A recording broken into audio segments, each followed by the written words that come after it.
Good afternoon, everyone, and welcome. It's my pleasure to introduce our speaker, Dr. Martin Guevara Urbina.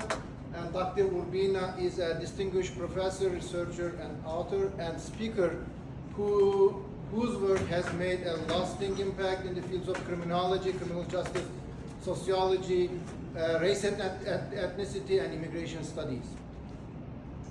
Native of San Miguel de Allende, Guanajuato, Mexico, he's a Mexican-American scholar whose research has focused on providing evidence-based insight into the experience of ethnic and racial minorities in the United States, with particular emphasis on the Latino and Mexican-American experience.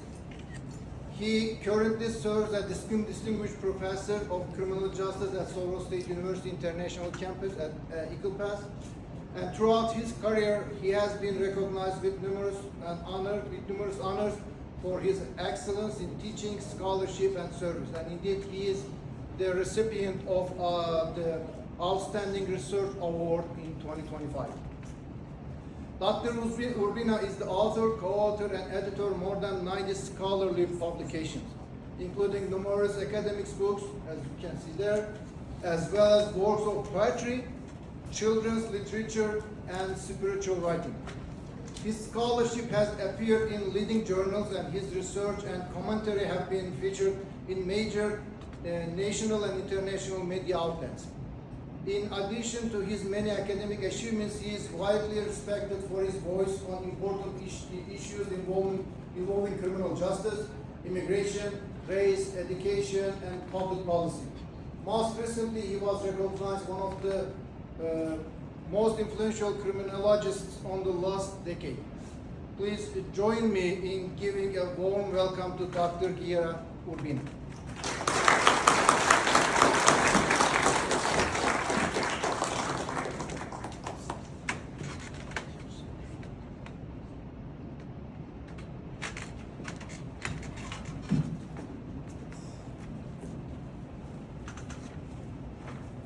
Buenas tardes, good evening, good afternoon to all of you. What an honor to be here. What a journey. Today, for the 26th keynote speech for the Student Research Symposium. What a journey, which I call One Day in Alpine, SRSU State University, Martin Urbina, and the Dream of Dignity. And talking about the journey, my journey, in a way, began right here at SRSU State University. But before I get there, we're going to go back a little further. My beginning, San Miguel de Allende, where I lived in savage poverty for a number of years. And because of that savage poverty, my brothers brought me to the United States, where I was detained a number of times. In return, eventually, I made it back. While in the United States, a number of years in savage poverty. My first job in the United States at about the age of 12 was sweeping for a construction company. It was my good fortune that I was able to graduate from high school from Ozona, Texas, with very little opportunity, low probability of success to make it in college. One of my mentors encouraged me and told me, Martin, you have nothing. The best you can possibly have in your life is your education, and you have to go to college. So I decided to go. He encouraged me to go there. Western Texas College in Snyder. While I was there, I continued to struggle. In part, identity, ideology, forces, economics, history. I had my doubts if I should continue. By my major professor, Mr. Ray Robbins said, Martin, you have no choice. You gotta continue with that journey. I have this school to go, for you to go, SRSU State University. So I came here. When I was here, I had the great honor and the fortune to meet several faculty here who encouraged me, who mentored me, who guided me, who protected me. I'll mention two of them. Dr. Case, who at that time became a mentor, eventually like a father to me. In later years, till today, like a father to my children and a grandfather. Also, Dr. Felipe de Ortega y Gasca, who was passing through here. I was about to graduate from Sonora State University. I still had my doubts if I should continue the journey of education. I was offered a job as a state trooper. I was not quite sure. I was not convinced. Take the job or continue my education to go get a graduate degree. So I went to Dr. Ortega. And I asked Dr. Ortega, what should I do? Should I continue or take the job? I still had that wonder. Will I make it in graduate school? Money was low. Dr. Ortega once again repeated, as other faculty mentor said, you gotta go. Will I make it? I was sitting in front of him. He grabbed a piece of paper and a pen and drew a line and threw it in front of me. What do you want to be? Fill in the blank and go do it. And not only are you want to go into graduate school, leave Texas. You want to be cultured. You want to be traveled. So I went to New Mexico State to get a master's degree. While I was there, it was again my great fortune to meet another faculty member, my mentor, Dr. Tom Winfrey, who said, Martin, you gotta go on. You gotta continue. This is the best journey that will change your life, but not only your life, the life of others in your community and the state, in the United States and throughout the world. And not only you want to go on to get a PhD, you gotta leave the state. Now go north to the cold weather. So I went to Western Michigan University with doubts if I was going to make it. At that time, I believe the average to get PhD was about 6 to 7 years. I finished in less than 3 years.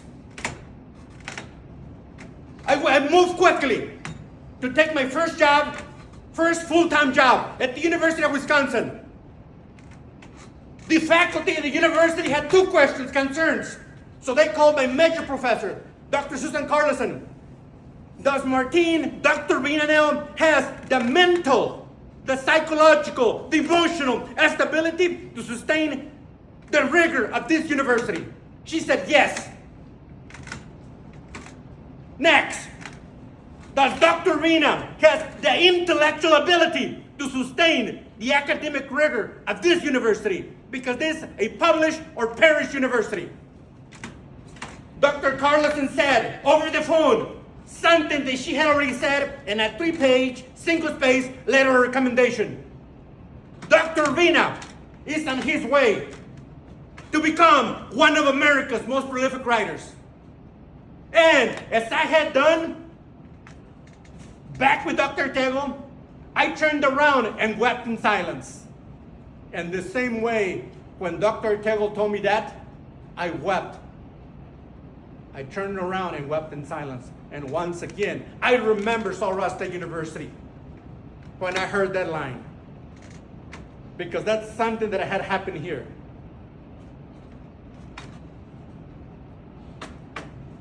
At that moment, with a PhD, mid-20s, I had so many interests in research. I began to reflect, not only in my life, but my education. So I had so many interests, so many areas of research. And of course, one of my areas was mathematics and statistics. So I wanted to do a high volume of research. But then I was flagged down by my mentor, Dr. Pope. Dr. Pope said, Martin, come down. You need to focus on research that is meaningful. What I call research fault lines. Look for gaps.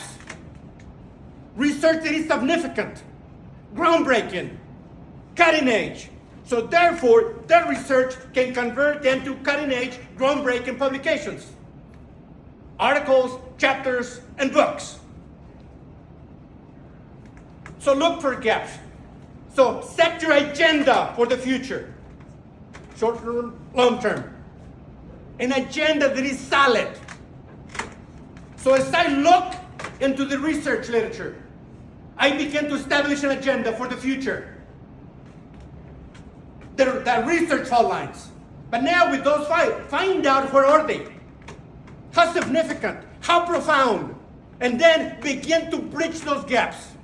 So that was the establishment of my agenda, of my research agenda. But also in an effort to balance the system overall, in the education, but also to balance not only in the academic settings, professional settings, but also in policy, balancing the academic system. But also changing lives. At the end of the day, at the end of the journey, changing lives. So that has been my journey, my academic journey. And one of the areas at that time that I looked was capital punishment. At that time, it was the research was focused on a dichotomy, African American, Caucasian. But it left out the minority, the ethnic minority experience of Latinos and Mexican Americans. So I wrote my first book. You have it in front of you. My first book was on capital punishment, using highly quantitative methods. At the same time, I looked around and I noticed that most of the research of incarcerated people in prison, were in this case women, were housed in jails and prisons that were built for men, using methods designed for men, using structures and ideologies designed for men. So I decided to do a comprehensive study of women offenders. But this time looking before incarceration, during incarceration, and life after prison, to capture the entire narrative. Life before, during, and after incarceration. So I published my second book in sequence. And then of course I had to come back because commentary. Okay, Dr. Urbina, outstanding book from a quantitative stand. But this book does not capture the richness, the everyday, the forces, historical forces, ideological forces, economic forces, political forces driving capital punishment in the United States and the world. So I wrote my second book about that, capital punishment. At the same time, I was moving very quickly because I noticed that up until that point, most of the literature, whether it was articles, chapters, or books, focused almost exclusively on Caucasians and African Americans. Very little on Latinos, especially Mexican Americans that make up most of the Latino population, over 60 million. So I began to write my first book. I published my first book, which of course it was the fourth here on the list, on Hispanics in the U.S. criminal justice system. In an effort to what? Bridge the gap and balance the system. Looking for areas. As I was working on this book, I also noticed there was another gap when it came to Mexican Americans and Latinos. Now, up until that point, and even today, there has been some great, outstanding history books, starting with the work of Kerry McWilliams. Outstanding books. Later on, by Arnoldo León, Rodolfo Cunha, who just passed away a few days ago. But I also noticed that in that research and those books there were gaps. For example, in the context of the criminal justice system, like the KKK during the era. So I published a book on Mexican Americans, a history book. At that time, I also realized that I need to make a bigger impact, to become more global, and to begin to branch out. Yes, criminal justice, policing, judicial system, penal system, but also what? Branch out. So I wrote that book on a history book. And then of course, as I was working on that history book, I also noticed that up until that point, when we talk about multiculturalism that we value and hopefully we appreciate, we talk in terms of ethnicity and race and culture. But not much beyond that. Multiculturalism. But that's incomplete because there's multiculturalism in every domain of everyday life. Multiculturalism in education. Multiculturalism in politics. Look around today.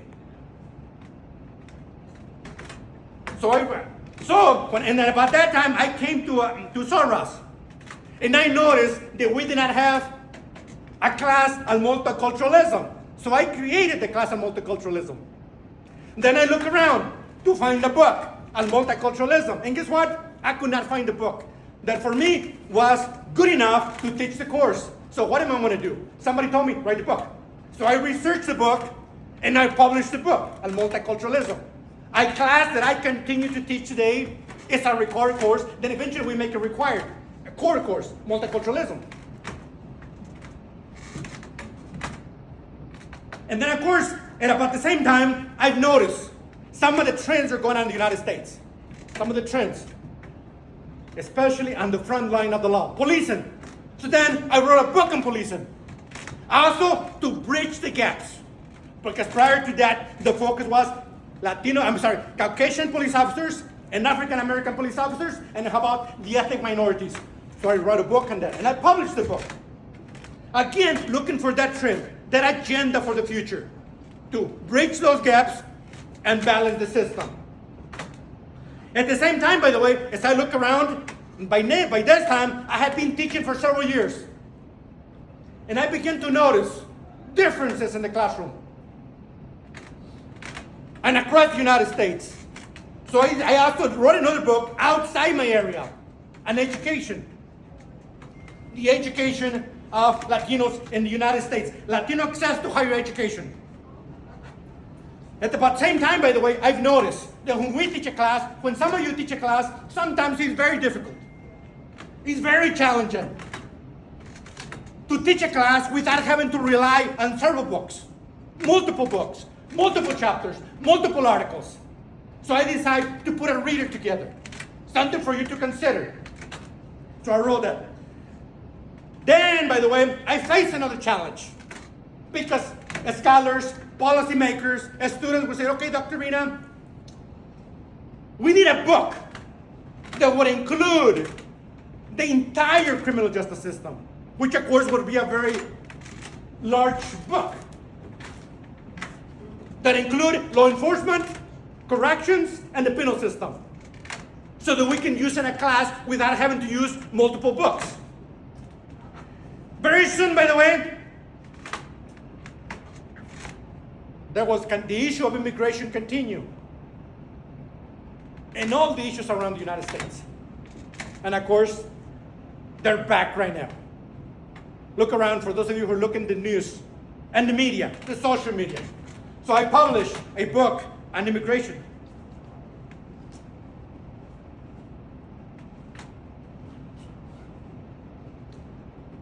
Then something happened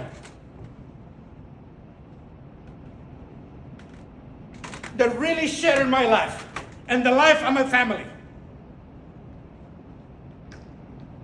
And something that we have to be ready for, young scholars, future educators. My mother was diagnosed with cancer. Came COVID. And during COVID, my oldest brother passed away from COVID. My brother, who had brought me to the United States at the age of about 7 or 8, passed away. Who was like a father to me. So multiple issues happened at the same time, or back to back. And that's something that, as professors, we have to deal with. For the younger scholars, something that you might have to deal with at one time or another. And that will impact our professional career and our personal career and our academic career. So then I decided, okay, what do I want to do now? With my life somewhat fractured, shattered, demoralized, disheartened. So I decided to write artistic work. I decided to write poetry and children's book. In the hope to do something, work on something that would be uplifting, motivational, inspiring, life-changing. So that's why if you look at those dates, there's a gap in my research. Suddenly, I received a number of calls from across the United States. Dr. Urbina, have you noticed what's going on right now? What's going on right now during the last 2 years? Across the United States? And I said, yes, but I'm focusing on my work. No, you got to come back to the academic research, to the publishing academic books, especially when it comes to policing. I was thinking about it. And then I was talking to Valentina, who's here today. And she said to me, the time is now to publish another book. Come get us back to the academic arena. So we published a book on policing, and she co-authored the book with me just a few months ago. But while we were working on this book, something happened again. But then I began to think about something, to remember a line that I have learned many years ago, that some of the most beautiful things in life happen as a result of tragedy, even or during or as a result of tragedy in life. I found out that a close member of the immediate family was detected with cancer as we were working on this book. So now what do? One day she told me, the doctor has recommended that I stop reading what I'm reading and concentrate on poetry that will uplift me, inspire me, encourage me, give me hope. So I said to myself, okay, so now it's time to finish the book on poetry and publish the book on poetry. And here it is.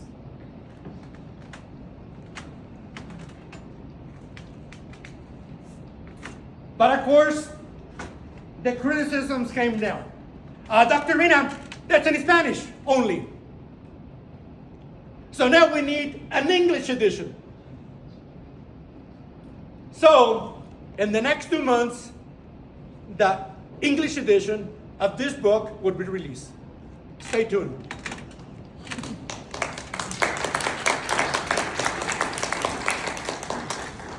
And back to back, we decided to publish another book that also carries a journey. Emiliano's Adventure Through the Rainforest, a children's book. And this book is actually bilingual, English and Spanish.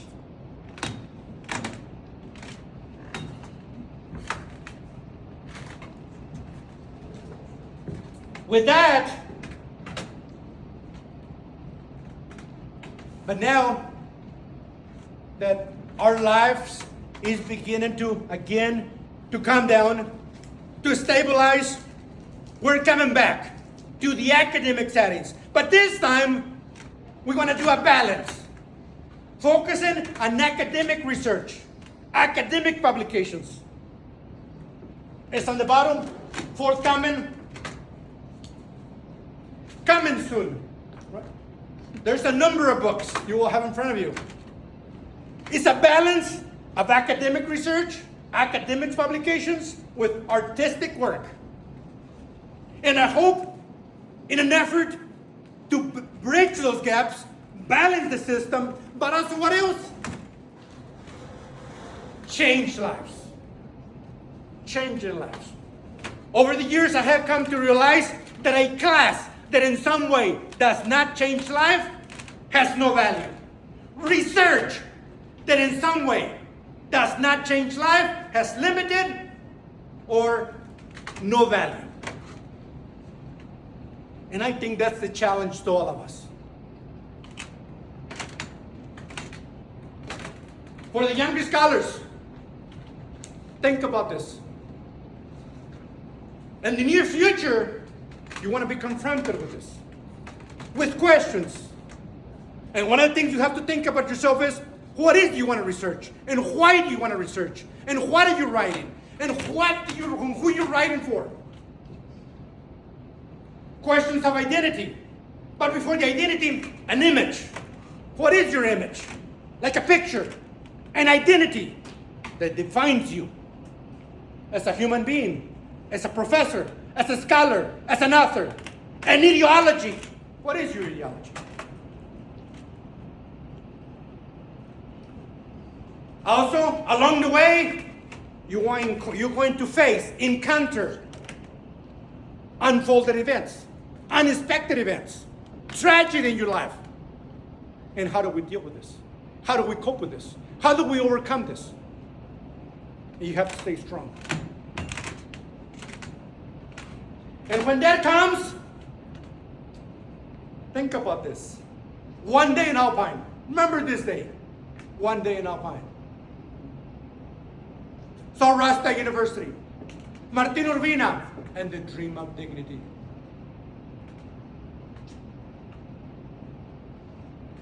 And talking about the dream of dignity. Go for a walk. And walk slowly. And think, reflect. What is the we're doing? What is it we're accomplishing it? That we're accomplishing? What is it we want? Where are we going? Because at the end of the day, it's about respect and human dignity. Changing lives.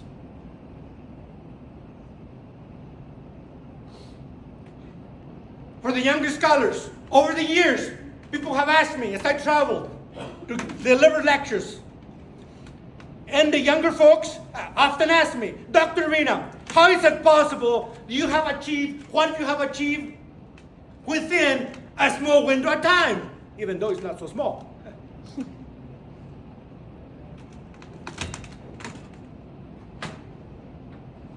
And I said, what I know is that the more we aim at success and make it a target, the more we're going to miss it. It is only when we stop thinking about it and we do everything with passion, with motivation, with dedication, that success begins to follow us. And with that, I would like for you to listen. As you go for a walk and walk slowly, to listen to this song. And remember me, I have a dream.